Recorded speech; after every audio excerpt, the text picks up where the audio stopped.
Thank you for tuning in to the GSMC Soccer Podcast, brought to you by the GSMC Sports Network. We have a great show for you today. We will be covering Manchester United game against Brentford. We'll preview that game. We'll discuss Trent Alexander-Arnold potentially leaving for Real Madrid. We'll discuss Borussia Dortmund, their slow start to their season in terms of league play. And we'll do a preview of their game against St. Pauli coming up tomorrow. We'll also discuss Postecoglou and whether or not he's too stubborn as Tottenham take on West Ham. Preview that game as well. And make sure you stick around for the end of the show where I'll be giving you my reactions to some of the top headlines going on the soccer world. If you have a question during the show, we want to hear your input is a big part of what makes the show successful, and we thrive on your energies and insights. Whether it's a quick comment, a thoughtful question, or an opinion, you just have to share. Don't hesitate to drop it in the chat. And if you want to make absolutely sure your message stands out and gets featured on the show, there's an easy way to do that. Use the super chat feature. Just click the $ at the bottom of the chat box to send in your super chat. This guarantees that your message gets on the air, and it's also a fantastic way to support our channel.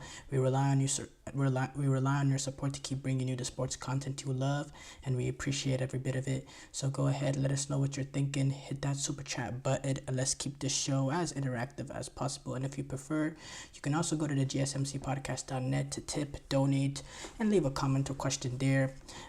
We couldn't do what we do without your amazing support, and we're so thankful to have you as part of our community. We have to start off with Manchester United versus Brentford. Previewing that game, it seems like the topic comes up. This is probably one of my most talked about things since I've came and joined GSMC. Erik Ten Hag, is he gonna be a United manager? Is he gonna is his days numbered? Is this going to be his final game? Is it this? Is it that? It's a conversation that I've had for a very, very long time, and I've done a lot of segments, but it's just gonna keep getting to that point unless we see a drastic turnaround from Manchester United that comes relatively quick. When we're gonna continue having this conversation until Man United pull the plug. And look, obviously, you look at some of the coaching options left after now Tuchel went to England. Doesn't really look pretty. Does not look pretty. There's no manager. You think, one of the top options is actually the manager that they'll be playing right now in Thomas Frank. Thomas Frank is one of the managers that I really, really like in European football. I think he has the potential to make that move to a next club because of his tactical flexibility, the way he wants to play, how he gets the best out of the sum of the players. And, to keep Brentford up last season, despite the notorious amount of injuries that they had, a Brentford team that doesn't have these, capabilities of spending on the squad that some of the teams that finished even below them have. I really do think, Thomas Frank is a really, really good manager, and is a manager that eventually will deserve to get to get one of those top moves. But going back to what I was saying in the first place, it's gonna be the same story, Is his days numbered? And you think, okay, surely it can't be it. Surely this is his last day. Surely this defeat does it. Surely this, because you're at a point right now where you're asking, if you're a United fan, you're asking, what are you waiting for? What are we waiting for? It's clear the ownership group lacked the belief from him from the beginning last season, when it took them so long to announce that he will be staying on, when they were looking at managers even before the end of the season. There was reports before the FA Cup final that they reached out to McKenna, Kieran McKenna, who's another one of those options that's being discussed, or that's up there in terms of potential Ten Hag replacements. It's gonna be the same thing over and over again. Now, I don't, when has a manager been this deep, this on the back foot in terms of, this close to a sacking and been able to escape and went on to do great at the club that he's at. I don't remember. It's just getting to a point where I don't, it's almost inevitable. And the fact that United are delaying this, continuing to delay it, it makes absolutely no sense to me whatsoever. Unless if their mindset is we're not going to be able to get in anybody and we don't want to. Well, you have Van Nistelrooy on the bench. Maybe he gives them that new manager. But I don't know. Look, there's no way to know what's going on in terms of the Ineos group. What are they thinking? It's a farce, and it's a poorly managed club, and it's been a poorly managed club for a very long time. But what I will say in regarding this one, by the way, Brentford are entering on better form so far this season. They're currently sitting, and this is what makes me like even higher on Thomas Frank is when, it's only been now, I believe, 7 games in the Premier League. But when you're above Manchester United through 7 games and you compare what United have on players to spend, you're talking about, United have $100 million players on the bench like Anthony who are not even that much involved this season. This is a team spent a lot of money on Onana, spent a lot of money on Højlund, Xerxes, Mazraoui. Well, Mazraoui wasn't too much, but the Dutch center half, Matthijs de Ligt, bringing in Champions League winners like Casemiro.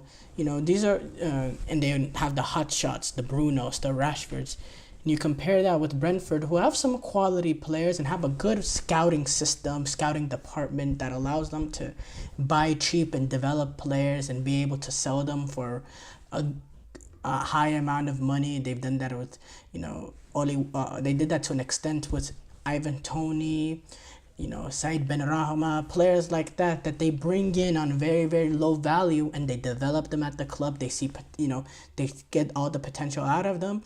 And once they develop into that brilliant player, they make a massive amount of profit and reinvest it through the system that they have. And they've done it.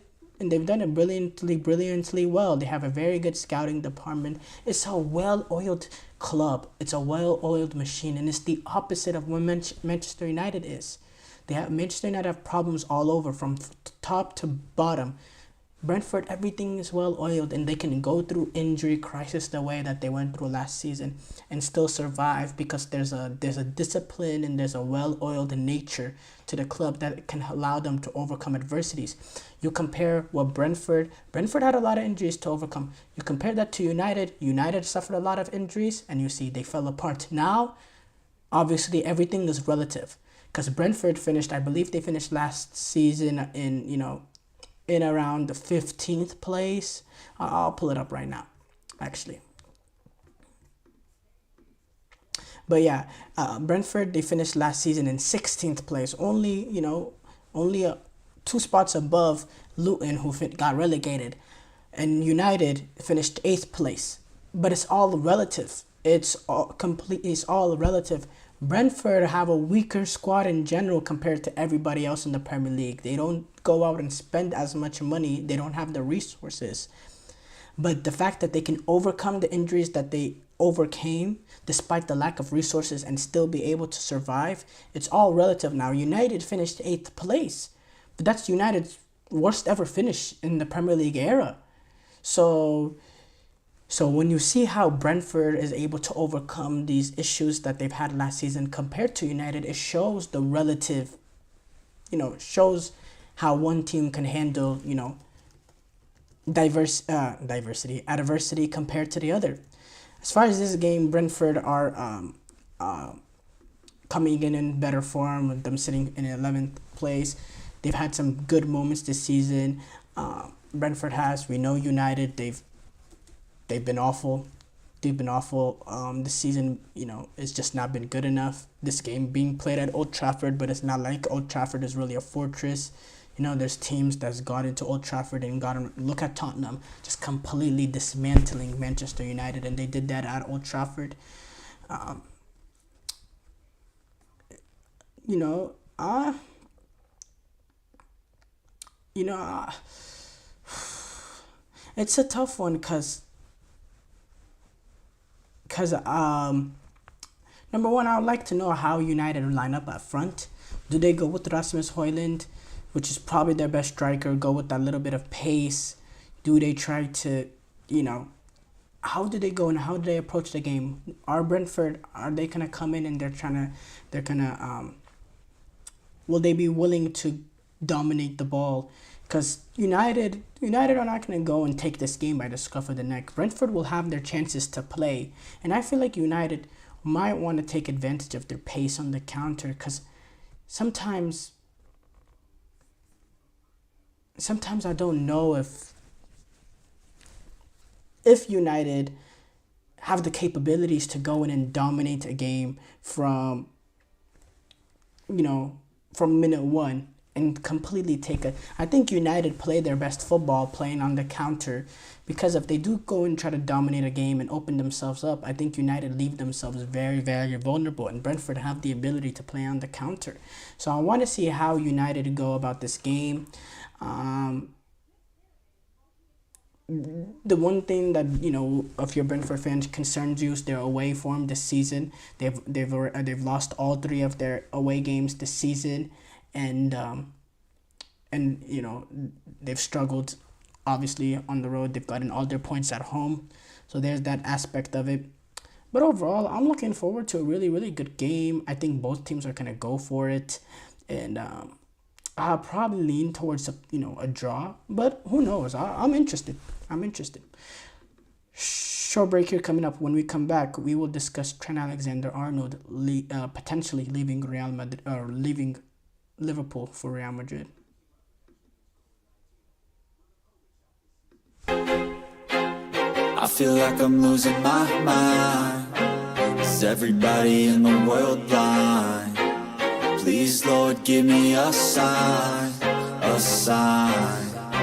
I feel like I'm losing my mind. Is everybody in the world blind?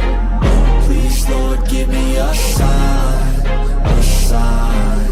I wanna be the greatest. Everybody on the fake shit. I look around and feel like everybody is the fakest. I make this every day and I'm impatient, hoping one day I blow up from the basement. Statement, the top is so vacant. I don't hear shit that I think is amazing. Waiting for my day when I'm playing sold out shows for 1,000 faces. Hey, give me that crown, get in my way and to be put down. It ain't your place, all this my town. If I want that shit, then I'll get it right now.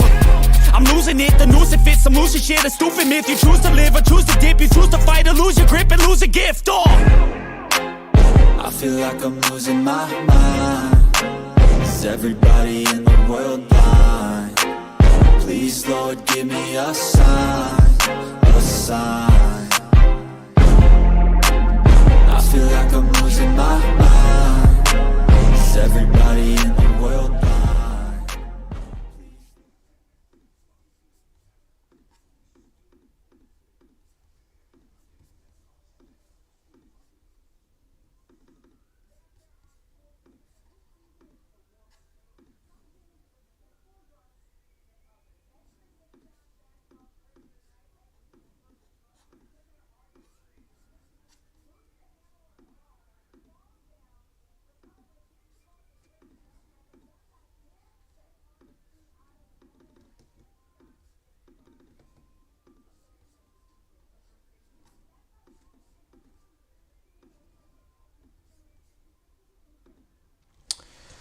Before the break, we did a preview for United taking on Brentford. We move on to discuss Trent Alexander-Arnold potentially leaving Liverpool for Real Madrid.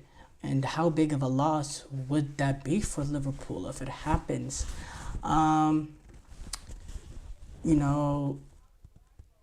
This is something that's starting to catch steam over the last few weeks, because it's a situation every day that goes by and we don't get an announcement that Trent has extended his contract with Liverpool is closer to that move And as the days get numbered, the reality starts to become inevitable more and more day by day by day.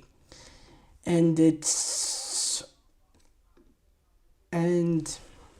look, there's a lot of ways you can go about it.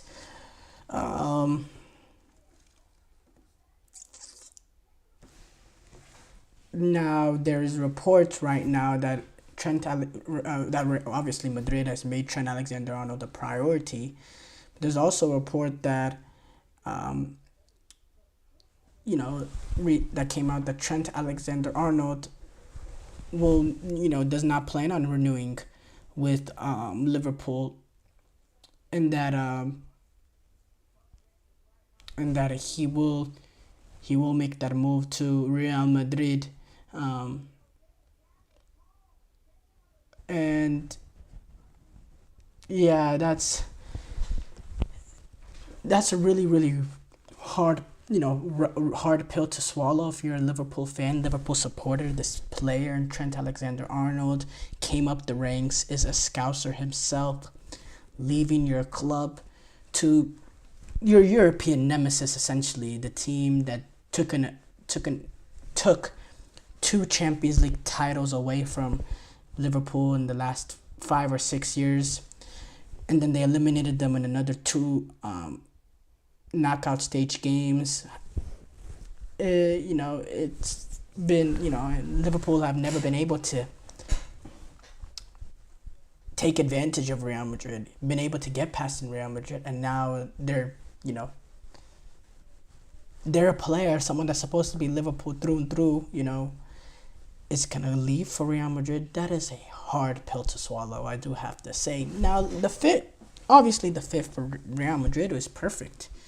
The best club in the world is signing the best right back in the world. Real Madrid, they've lacked that quality in terms of fullbacks for a pretty long time now. Dani Carvajal, he got a lot of praise after this summer's European Championship, and just overall his consistency. Look, he's a really, really good fullback. He's very, very consistent, but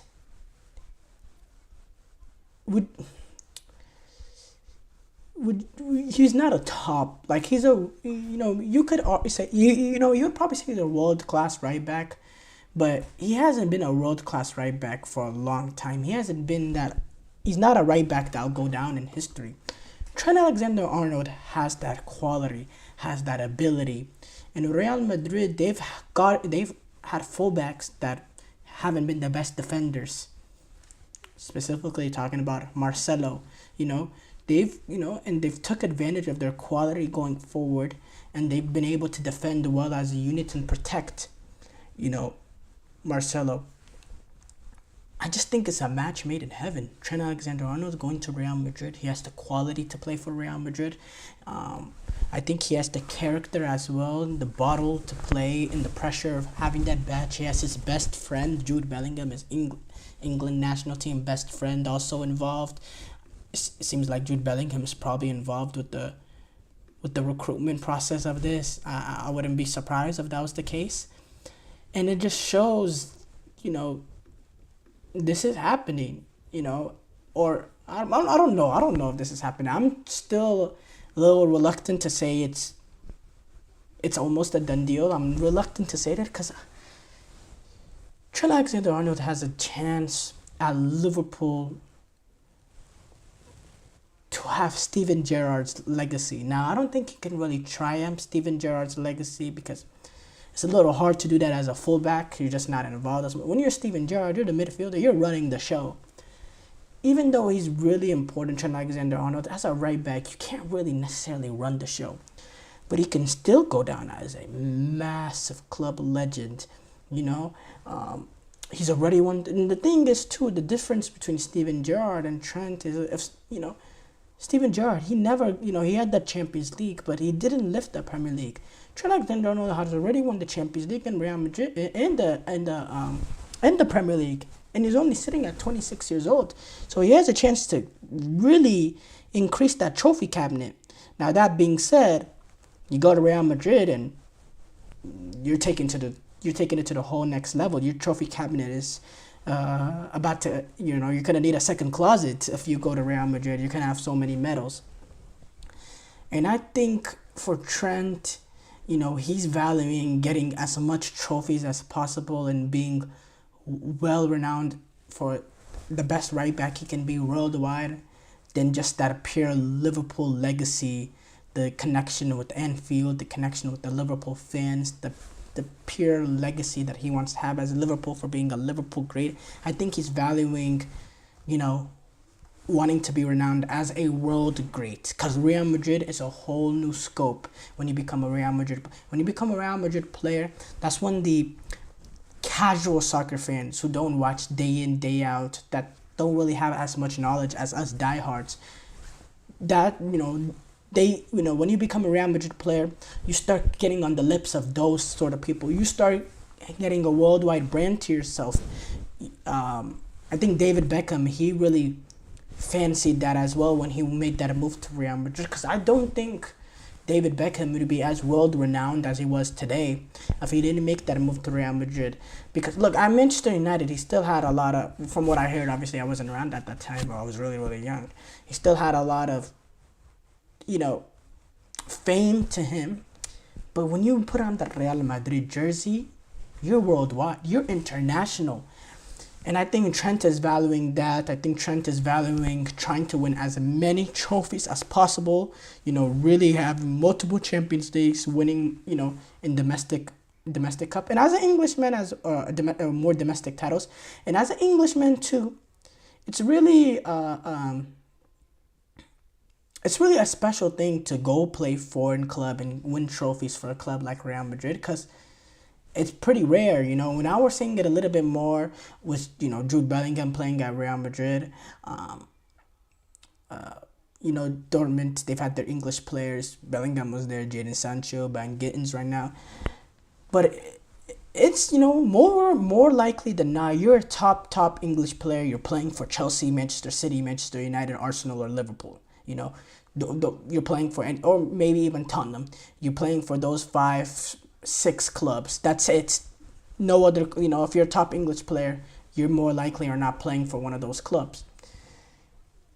So you have a chance of making that move to Real Madrid and being a unique player because of his, because when you think of the David Beckhams, the Steve McManamans, they have that unique nature to them when you think about them because they made that move to play overseas. You don't see that much.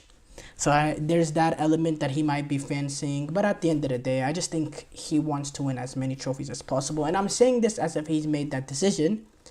If he makes the move to Real Madrid. Because, I have a hard time believing that he would allow it to, unless Liverpool are just being very very non-communicative. If you're Trent and you want to stay at Liverpool, don't think you would, go this long without signing that extension. I don't believe it. I think, I don't know what's going to happen. I honestly have to say, maybe this could all be a negotiation tactic for Trent Alexander-Arnold. But comes January, he's free to sign with whoever he wants for free. That's, wow. Show break here coming up. When we come back, we will discuss Borussia Dortmund. Looking for your daily fix of sports talk without having to pay for it? GSMC Sports Network is available on YouTube. Just search GSMC Sports Network. Get your fix of daily sports talk shows on YouTube, absolutely free. NFL, college football, NBA, MLB, MMA, UFC, fantasy football, and so much more. GSMC Sports Network has shows running all day long, with new sports shows starting every 2 hours. Just like on your favorite cable sports channel, except GSMC Sports Network is absolutely free. Just search GSMC Sports Network on YouTube to catch one of your new favorite shows, like the GSMC College Football Podcast, Chip Shot Football Podcast, Hoops and Heels Women's Sports Podcast, GSMC Basketball Podcast, and so many more. Check it out for yourself. GSMC Sports Network. Now available on YouTube absolutely free. Search GSMC Sports Network on YouTube right now.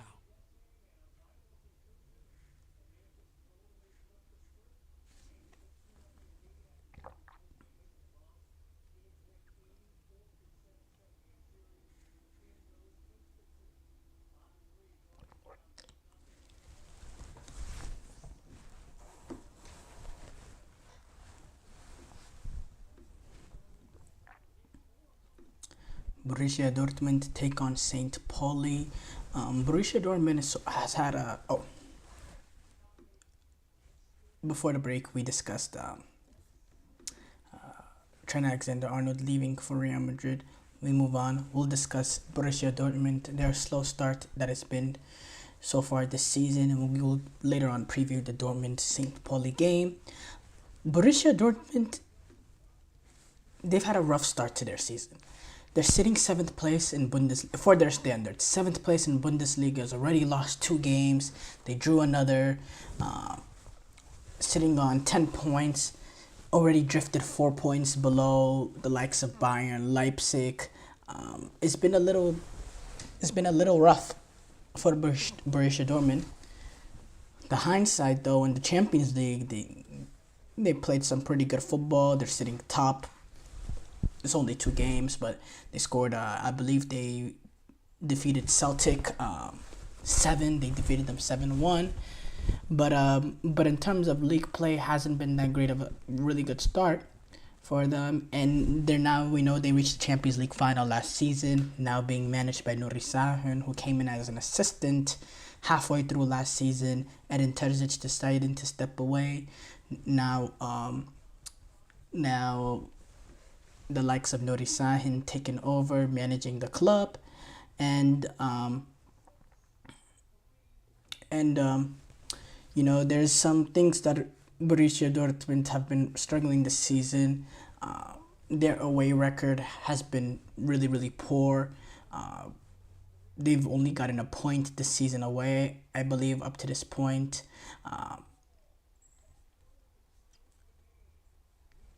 And sometimes they lack that dynamism, that cutting edge when they most need it. They have holes that they need to that they definitely need to address. This Borussia Dortmund team, that is always, when you're with a new manager, you're always in a transition. Nuri Sahin trying to develop a style of play that can take Borussia Dortmund as far as they can. Nuri Sahin, he's already said that he's not gonna panic despite the poor league start. Saying that it'll be fatal for the club to already doubt themselves this early in the season. In their 3 league games away this season, they lost to Stuttgart 5-1. They were also defeated. They lost to Stuttgart 5-1. They lost someone else 2-1. I forgot who. Oh, Union Berlin 2-1. And then it's just been rough. It's been rough. And then the other draw came also away from home. Home form so far this season, they've been really good. You look at the Champions League, the 7-1 result. They beat this in the Bundesliga. They beat the likes of who did they beat at home? They beat VfL Bochum, and then they beat VfL Bochum, and then I think they beat Heidenheim. Yeah, Heidenheim. Then they drew with Werder Bremen away. They lost to Stuttgart. They lost to Union Berlin. It just shows, and that sometimes can be a mental thing. When you're not up for it, going away, the pressure is getting to you, and you're starting to get tunnel vision, and you can't get tunnel vision because it starts affecting your performances and your play. And that's the thing. Tottenham, I say Tottenham, it's almost natural. Borussia Dortmund, I think they have a little bit of a bottling nature for them. I go back to this all the time. Go back now 2 seasons ago, that end of the year, they should have won that Bundesliga. The way they bottled it in that past late couple of games, I think some of this is almost club tradition sometimes. And I do think Dortmund, and they're not as bad as Tottenham in terms of, with Chiellini coming out saying it's the history of Tottenham. Don't think it's to that extent for Borussia Dortmund. But Borussia Dortmund is a team that when the going gets tough, I lack that belief in them. And I lack in the belief that they'll have the consistent... Because at the beginning of the season, people talked about this team potentially battling for... But I didn't believe it. Bundesliga, there was no way. And I think they've already proven that they're not at that level. They're not that elite of a team to compete with Leverkusen, Bayern.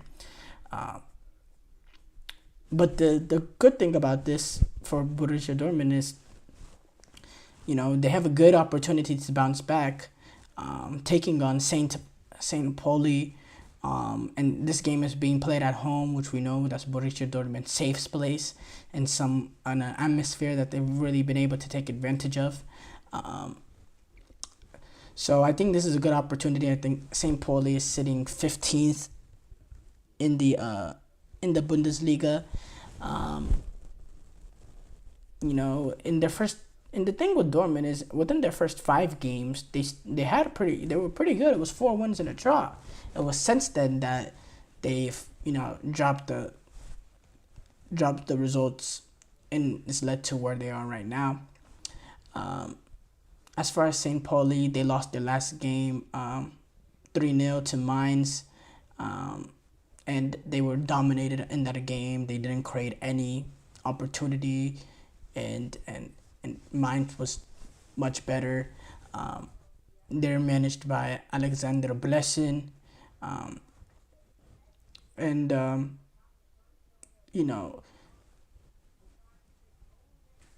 they just don't create enough opportunities, St. Pauli, and I don't think they'll create much going away at the Dortmund Stadium. St. Paul have only scored 4 goals so far this season. They just don't create enough clear cut out opportunities, and I struggle to see how they're going to create. I think Borussia Dortmund is going to be able to suffocate them, play the game on their end, and dominate. Because look, Borussia Dortmund haven't had a good start, but St. Paul has 1 win from their last 5, and 1 win from their last 6. They have 4 losses in that. So obviously St. Paul is just not that great of a team. Dortmund, they've suffered some injuries.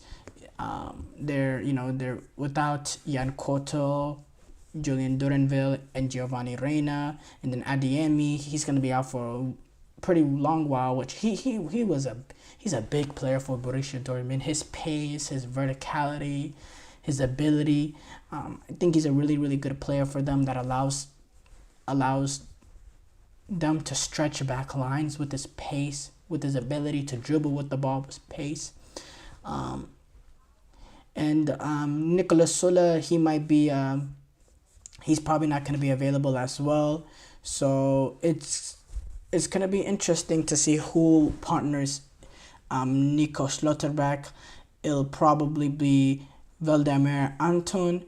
And then something that Borussia Dortmund do need to settle is that in midfield. They've had an unsettled midfield with, when they played their best game so far this season, they defeated the likes of Celtic. They 7-1. They played Emre Can and Pascal Grob as the double pivot. Another option that they could go with in the double pivot is Marcel Sabitzer, who has that ability to play in that double pivot, has not been as involved as I thought he was initially making the transfer. By the way, Marcel Sabitzer, fun fact, he's played for Dortmund, United, and Leipzig. Dortmund, Munich, he played for United as well, actually. He played for Dortmund, Munich, and Leipzig. That's just a interesting outfit. But he has not been involved as much this season as I expected. I believe he will probably, he has a chance to play with Pascal Gross. Pascal Gross is a player. I like his potential. I think not his potential. I like his quality. I like what he does in that double pivot. We've seen him play for Brighton. He has that ability. He has flexibility as well as he's a converted fullback and midfielder or vice versa. So yeah, Borussia Dortmund obviously they just have far better quality. And then in moments where they do struggle to create, they have a different way that they can play with Gurasi taking advantage of his physicality, of his height. They can go direct to him. They can take advantage of him on set pieces. I think he's a player that if you're struggling to sustain dominance, you can play the ball long and hope the ball sticks and he can do what he does, playing across once in a while. We know Gittins, he's had a really good, he's a really good player with some potentials. Jamie Biner Gittins, the 20-year-old, the Englishman. He had a good game in their last outing before the international break. The way he can dribble in tight spaces with the combination of pace, and I think he's also a pretty good finisher. He has that potential to be a really, really good player. It's just whether or not he can take it. Can he be the next star? Can he break into that England team? I have some questions, but we'll see. Now, Borussia Dortmund, it's important for them to get this result, because afterwards they take on Real Madrid in the Champions League, and we know how poor they've been away so far in the Bundesliga.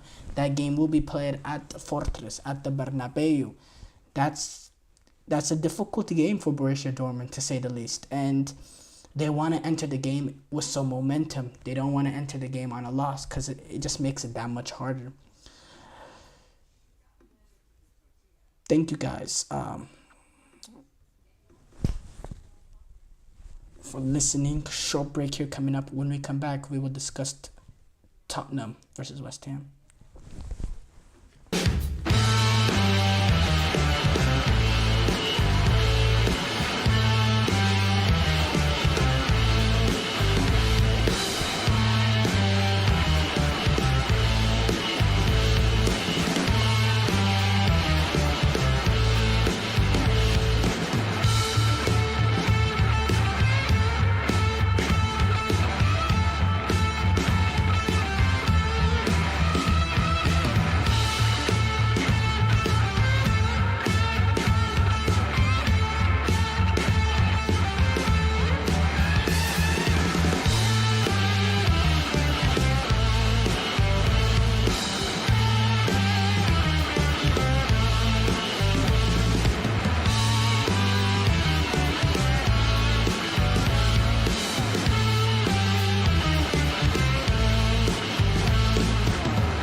Before the break, we discussed Borussia Dortmund and their slow start so far to the season. We move on to discuss Postecoglou and whether he's been too stubborn this season. As we'll preview later on in the segment. We will preview Tottenham's game against West Ham, and regarding Postecoglou, it's the old. He has that philosophy that honestly a lot of top managers have, and I hear this from a lot of top managers. They don't. Top managers don't have plan Bs. Their plan B is to make plan A even better, and they don't like changing their system no matter what. But there is a fine line when you're down to 9 men and you're playing and you have players and your back line is at the at the halfway line, and you don't have the ability to get any sort of pressure on the ball, and you're playing suicide football. There is fine lines there, and Postecoglou does come under criticism sometimes because of just naturally that the way they play, they are open, they can leave themselves susceptible to quick counters, goals against the run of play. We've seen so far this season, to start off their season, they had an issue in terms of not, dominating games, but not taking advantage, lacking that cutting edge, and in return, not being able to take advantage of those opportunities. They come the other way, and they take advantage through goals against the run of play because of how high the back line is and how open that they are. So there is that part about it where you could question it sometimes. But look, at the end of the day, when you look at Tottenham and how they play, the things that you would be critical over a manager, you can't really be critical because they're doing the right things. They're playing great football. They're good to watch. They're dominating games. They're just not taking advantage when the opportunities come. When the opportunities come, they're lacking that cutting edge. And at the end of the day, could you really blame Postecoglou for that? Is Postecoglou the one to blame for the lack of cutting edge? He can't be the one that's finishing it. He can't be the manager out. He's not the player out there that's telling them, the right decision. He can't make the decision for them in the final third to play the right ball, to put the right weight on the ball, to be in the right area, to take advantage of a rebound. All that stuff, that, a lot of it, the Tottenham's issues, especially from earlier this season, I wouldn't blame them because all the things it's actually frustrating if you're looking at it from Postecoglou's perspective, sitting on the sideline, because all the things that you can control as a manager, the way that they play, the movements, the tactical approach, all the things that you can control as a manager. They're doing really, really well. They're playing really, really good football. They're getting numbers forward. They're playing high-flying football, high intensity. They're in the right places to create opportunities. It's just they're not creating enough clear-cut opportunities. They're not taking advantage of their opportunities. They're conceding on set pieces. It's just little tidbits. If you're sitting there watching it, you would be really, really frustrated if you're the manager. So from that aspect, I feel some sympathy for Ange Postecoglou, because I think all the things he can control, he's been able to control it, and they've played some good football. But there is that fine line. In certain periods, I think the Tottenham players, and I don't know if it's a player thing or it's a manager thing, but they lacked a little bit of awareness. There's certain periods where you're under some pressure. It's okay to put the back line 5, maybe 10 yards back, just to allow yourself to play out of the initial pressure and then ease your way back into the way that you want to play. Sometimes they lack that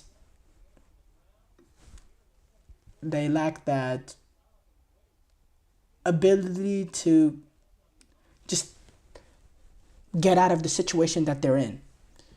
You see in that Brighton Tottenham game, once they concede that first goal, Tottenham, and it goes to 2-1, where's Where's the understanding from Tottenham? Okay, now we're under a little bit of pressure. They're really piling it on. Let's drop the back line 5 to 10 yards and let's ease off the press and let's just try to get back in control. And once we get a little bit of control of the ball, yet again we can go back to the way that the original plan. But they don't have that. They don't have that to them. They don't have that understanding in that moment to get out of the situation that you're in. And one would say that's the manager has some culpabilities there. The others will say that's a lack of leadership amongst the team, because I know in teams with those real captains, they'll tell their holding midfielder, just stay right here, stay right next to me, don't move. They'll yell out to their to the back line, everybody drop 5-10 yards. Whoever the captain is, whoever the leader is, they'll instruct the players.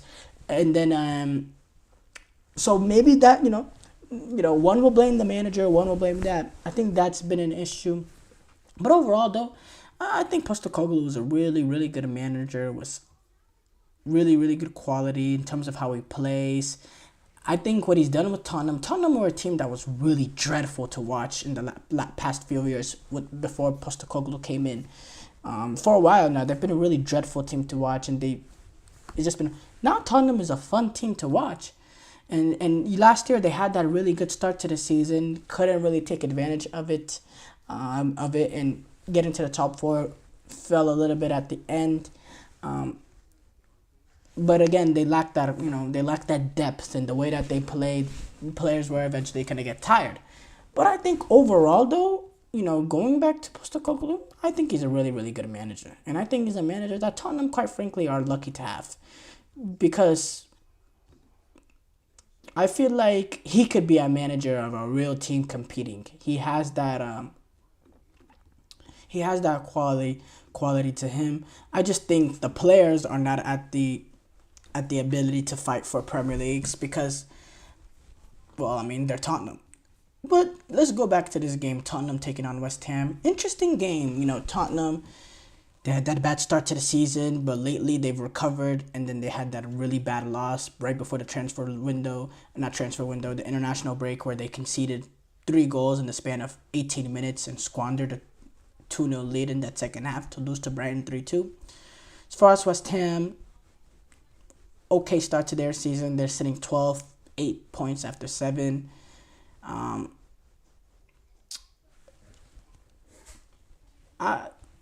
think Tottenham are going to dominate this game in terms of chances created, in terms of possession, in terms of control of the game. I think this game will be played in Tottenham's half. Playing the game at home as well at Tottenham Hotspur Stadium is also going to help them. The thing is, can Tottenham be clinical? If Tottenham are clinical, Tottenham will have space, because West Ham can be an open team and can be very easy to slice up, especially if you have quality to be able to slice them up. And I do think Tottenham have the quality. They have the way that they play. They'll be able to get in positions to create those opportunities. And I think lately they're cutting edge, and their clinicalness has gotten a lot better. So I believe it's clear cut for me. I think Tottenham are the favorites. I think they will win this game, and I think they're just better. Short break here coming up. When we come back, we'll do a reaction to some of the top soccer headlines.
Before the break, we discussed Postecoglou and whether he's too stubborn. We move on to react to some of the top soccer headlines. We start off with Greg Berhalter. We know that he signed with Chicago Fire, and he was talking. He was discussing his firing from the U.S. men's national team, recalling it as a very difficult moment, but now is hungry and motivated again for his new roles at Chicago Fire. Berhalter speaking, he said, it's a really difficult moment when you get fired as a coach, and I don't want to liken this to life and death at all, because it's not. You're still alive, but it's still like mourning a death. And you wake up the next day and you feel really bad. Your confidence takes a hit, and it's a really difficult moment. For me, it was really about being with my family in those moments and giving myself the time and the freedom and the space to feel sad and feel bad. We didn't perform well in Copa America, and when you don't perform well at a high level, there's consequences, and I take the full responsibility for that, but it still hurts. And then from there, you become motivated. All right, now I want the next opportunity. You get hungry again. And during that period when I got hungry, there's a number of opportunities that I was looking at, and I kept coming back to Chicago and the potential and the alignment. It's not every day that you get to work for a man like Joe Mansueto, who understands what a top level is and how to build something that's really good and sustainable. No comment. As a US men's national team fan, no comment. Barcelona president Joan Laporta said the club turned down an offer worth about $270 million, 250 million euros for Lamine Yamal in this summer. Laporta did not reveal the team, but there's reports that rumor that it was PSG that was the team that did it, probably trying to line up a replacement for Kylian Mbappe. Laporta said in the interview, these are those things we have to balance the accounts. But not in that case, the players that have left for sporting reasons, Dembele, Guiu, they won't have things as good as they did at Barcelona, at Barca, at any other club. We know what we're doing in the transfer market. We want those that are the best and who want to be here to stay, and we have shown that. A club came to me to sign Lamine Yamal for 250 million euros, and I said no. It wouldn't surprise me. A player who's 17 years old, that's a player that's going to be around for the next more than a decade, probably two decades. So I understand the value, and actually no, I don't understand why any player would be worth 250 million. That's a ridiculous amount of money for any player. But in this day and age, in the market that we live in, that's what it is. And yeah. Mazraoui, he's already training again after the heart procedure. He's already returned to training after he went through a heart procedure to cure some minor palpitations that he had during the 0-0 draw with Aston Villa. Mazraoui, he actually also experienced some heart issues during his time at Bayern, but he was able to treat it, and now he's able to train yet again. Sources say that there's no decision on whether he will be available for the Brentford game, but who knows? He's already back in training, so it shows that he won't be away for that long. Lucas Paquetá, he's requesting an FA investigation after his betting leaks or his betting allegations were leaked. He's asking the English FA to investigate it on how information from the case against him could be leaked to the media. Paquetá was charged in May with deliberately seeking to receive a booking during Premier League games. Paquetá said on social media, "I am frustrated, upset to have read recent misleading and inaccurate press articles published in both England and Brazil claiming to disclose information about my case. I am also concerned that although they are false and misleading, these articles are clearly some sourced from an individual close to the case. The FA proceedings are supposed to be confidential. I have therefore instructed my lawyers to write to the FA to request that they conduct a thorough investigation into how information about the case, even if inaccurate, is finding its way into the public domain. But Lucas Paquetá and his lawyers, they need to understand, in this day and age, in the generation we live in, it takes one phone call. It really takes one phone call, and takes one person to leak, and bam, it's a totally different story. Nkunku, apparently he could depart Chelsea in the summer if he cannot break into the starting 11 for Enzo Maresca's side. He's been linked with a move back with PSG, said to be interested in him. Nkunku hasn't really been as involved as he would like to be, almost playing second fiddle up to this point to Nicholas Jackson. And it's also reported that Chelsea right now are not open to a sale, just having signed Nkunku last season.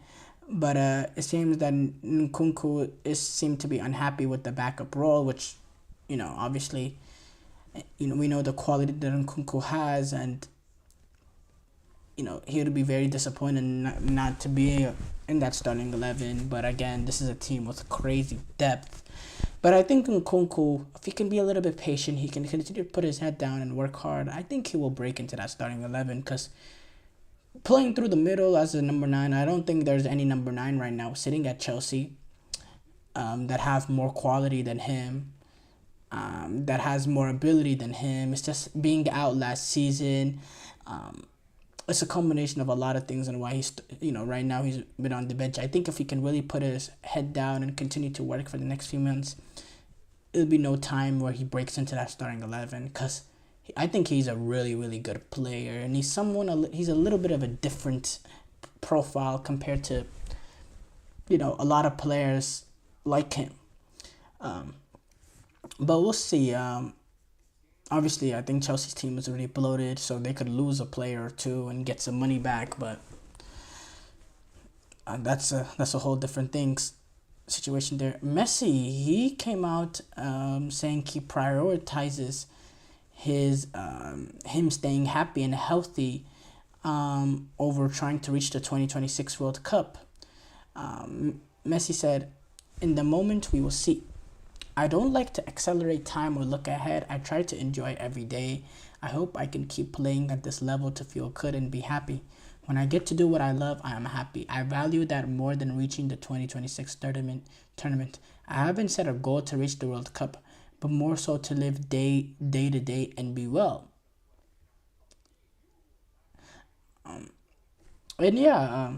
Obviously, he's not going to sit there and salivate over the 2026 World Cup. He's already won one. So he's really trying to take it day by day. And I believe he will take it day by day all the way to the World Cup. I really firmly believe, gut feeling, Messi will be involved in the World Cup. But it remains to be seen. Obviously, only Almighty knows. Only God knows. Thank you guys, though, for tuning in to the GSMC Soccer Podcast presented by the GSMC Sports Network. Your support means a lot to us, so please remember to subscribe to the show and leave a positive review. It really does make a difference. We also invite you to follow us on Facebook, Twitter, TikTok, and Instagram for more content updates. So thank you once again. Have a wonderful, wonderful day.